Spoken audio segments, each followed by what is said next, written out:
on this computer. There we go. Okay. Hey, welcome. This is June Connell from the Junebug Home Team, and one of our favorite organizations to support is Southeastern Guide Dogs in Palm Meadow. And here to join me is one of the most amazing people there. This is Christy Bain. She is Southeastern Guide Dogs Regional Manager of the puppy raising services that they offer. And she is there with her dog, Mission. And Christy, Mission, you said, is the 12th dog that you have raised for SEGD? Yes. Well, actually, I raised a few other puppies for other guide dog schools. She's my 12th puppy total. She's actually my third puppy for Southeastern Guide Dogs. That's fantastic. So full disclosure, I am a two-time puppy raiser for Southeastern Guide Dogs. So I am very familiar with the program, though I'm sure it's changed a little bit in the past. Sure it has. Let's just very briefly tell me, what does Southeastern Guide Dogs do and who do they provide dogs for? What we do is we raise and train dogs for people who are blind and need guide dogs, and veterans who have PTSD. So we have two separate programs, the guide dog program and the service dog program. And if an individual dog is not suited for either one of those programs, we also do provide dogs for alternative careers in different areas. Fantastic. And so now show us a little bit about, well, before we get to the show part, let's do the tell part. We're going to do tell and show. So tell me, what does a puppy raiser do? And do you have a strong need for volunteer puppy raisers right now? Yes. Let me answer the last part of your question first. We always need puppy raisers. Always, always, always. And currently we have 52 little puppies in our nursery that are going to need puppy raisers in the next 2 months or so. So if you're at all interested in puppy raising after watching this, we'll tell you what to do at the end of this, I presume. Now let me tell you what we do. So what a puppy raiser does is we take a puppy who is about 8 or 9 weeks old, and we house train the puppy, teach it how to live in the house without doing things like jumping on the furniture, chasing the cat. We teach them basic obedience. We teach them to tolerate being handled by a lot of different people, and we socialize them, so we get them out and show them the world. And all of that takes, we can have the puppy anywhere from a year to sometimes a little bit longer. Right now we have them for about close to a year and a half, some of them, just because of COVID. It's kind of delayed our whole program a little bit, but we're getting back on track. So on average, we have the puppy for about a year, and then we send them back to college. So they go to Southeastern. We call it Canine University. Just like sending your kid to college, they take the foundation that we've given them, and they then get introduced to the guide dog harness and learn some formal skills of guide work or service dog work, whichever one they choose when they get there.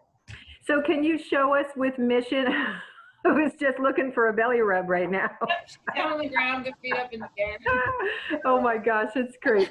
Can you show us some of the things that would be typical things for a puppy raiser to be teaching a puppy? I know our first time out, I was completely clueless. I had never even owned a dog before, so I really didn't know what to do. So some of it may be new to you, because I don't know how long ago you raised, so you may or may not have been doing these things, but I'm going to put the camera down on the ground here so you can see Mission better. Okay. And I'm going to show you, first of all, this little thing here. This is called a paw pad, and we use this to teach our dogs what guide dog position is. So for a guide dog, we always want them on the person's left side facing the same direction they are. So we introduce this to them when they're little puppies. They learn to stand on it, and then they learn where we want them. So if that sounds confusing, I'll show you. It probably looks less confusing than it sounds. So okay. Camera right here. Mission, come here. Good girl. So when they're little, we set the paw pad up against the wall, and we stand right next to it, and they step on it, hopefully. If she didn't step on it, I'm just going to walk her back. Here, Mission. Let's go. Yes, good girl. So we say yes, and we give them a treat when they do what we want them to do. That lets them know that we like what they're doing. So when they're in this position, we also teach them basic obedience. So we teach them things like Mission, down. Yes, good girl. That teaches her to lay down right by my side instead of like laying in front of me or laying sideways to me. Mission, stand. Yes. girl. And when they're little, we teach them to hold position by, we'll walk away from them and leave them on the paw pad. And that way they learn that they kind of stay where they're supposed to be until we call them away from there. So that's one thing we do with them. And then we take the paw pad away. She would stand on there for a very long time. They love their paw pad. So another thing we do is we want to teach them to put their head into their coat. So this is her puppy coat. This is what she wears when we go out in public, so she knows she's on duty, and so that people in the stores know that she's a working dog and not just a pet.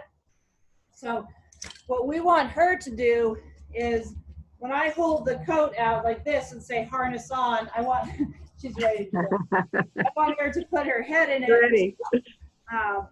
So we'll see if she'll do it. I'm sure that she will. Ready? Good girl. I'm going to stand up because she might think it's kind of weird if I'm on the floor. Oh, sure. Ready, Mission? Okay, harness on. Yes, good girl. I know you're like a supermodel. So there she is. And Christy, just to interject a question here. So that little coat is very similar to the harness that a guide dog will ultimately wear when they are guiding a visually impaired person. It's similar. I mean, this coat covers the side of their whole body, whereas the harness is it's just a few straps of leather, and it has a handle that lays on their back, but it is similar. So our dogs have to get used to wearing equipment, and they have to be comfortable with it, because if they don't like equipment, they're not going to want to do this job. Sure. Right? Okay. So quick question here. So tell me, who would make a good puppy raiser? Who would be sort of an ideal candidate to be a puppy raiser for Southeastern guide dogs?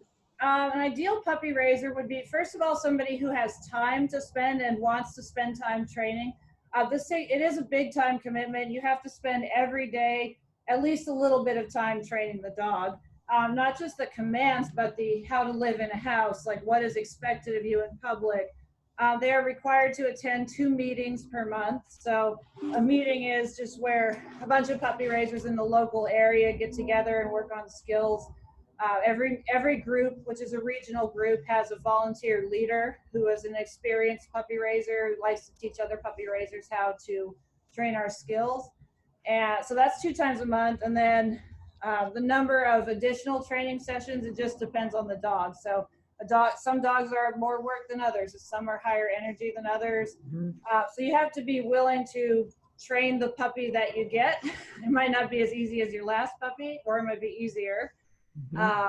And we know some of them are more work than others, but all of them have a certain number of commands they have to learn. And I mean, all of that takes time. So people who enjoy dog training are really good candidates compared to people who like dogs but don't really like training. Mm-hmm. This is kind of a serious training endeavor, but we will help you with it. There's a lot of people to help learn. If somebody is not an experienced trainer, that's fine. We can train them as long as they want to learn.